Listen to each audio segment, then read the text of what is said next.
Welcome back, friends. Let's talk about listening actively. Today, we're going to talk about listening actively and discover tips and techniques for better listening. Listening is a passive process of hearing. For the most part, this process is automatic and doesn't require us to do much of anything.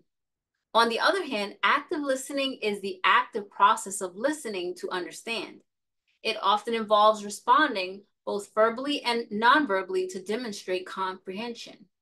The active listener has a clear goal in mind to capture both the experience and the perspective of the speaker. Benefits of active listening. Active listening is important because we can always want people to hear and understand what we say. The problem is that communication isn't always easy. We can easily misunderstand others and leave conversations feeling unheard, invalidated, and misunderstood. But what we can use is active listening properly. We can connect more effectively. For example, active listeners are rated as more emotionally in tune and are thought of to be important in restoring relationship injury. So what makes active listening hard? Individual characteristics can sometimes make active listening hard. For one, active listening requires self-control. When trying to listen, many of us are instead mentally assigning judgment to the things we just heard. We may be asking ourselves, is the speaker right or wrong? Do we have anything to add? And what will I say in response to this? We are often reflecting on the content to help us prepare for a response. Many of us are also falling into the role of problem solving as a common feeling of need to fix the issue being shared with us. With the best of intentions, we may connect the speaker's story with our experience of our own and provide input based on the strategies we have found helpful in the past.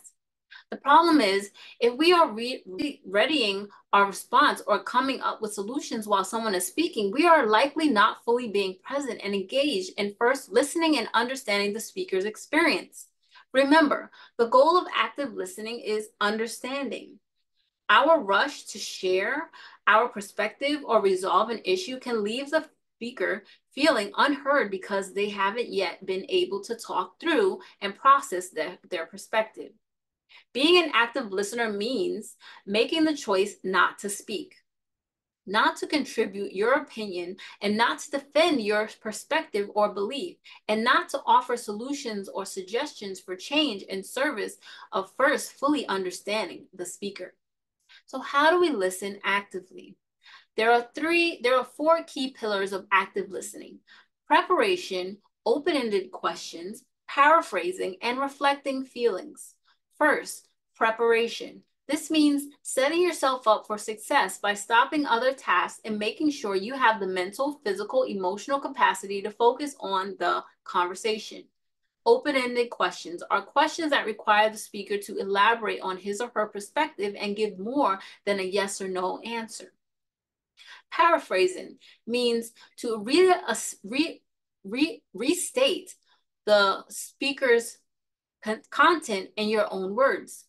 While it may seem redundant and unnecessary, simply repeating back what you've heard in your own words communicates that you're paying attention and that you understand. Reflect feelings. This asks you to empathize with the speaker by imagining how you might feel if you were in the speaker's shoes.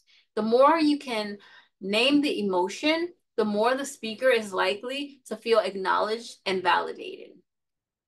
Here are a list of do's and don'ts to active listening based on these pillars that we just spoke about. Do, meet your needs before the conversation. Do, reflect back the content. And do, empathize with the speaker. And do, ask open-ended questions. Now the don'ts. Don't interrupt. Don't pass judgment. Don't be distracted. And don't be on your phone. In summary, active listening is a critical skill that can help us feel more connected. It can be hard to and requires intention and effort, but hopefully these tips can help build active listening skills into your real life.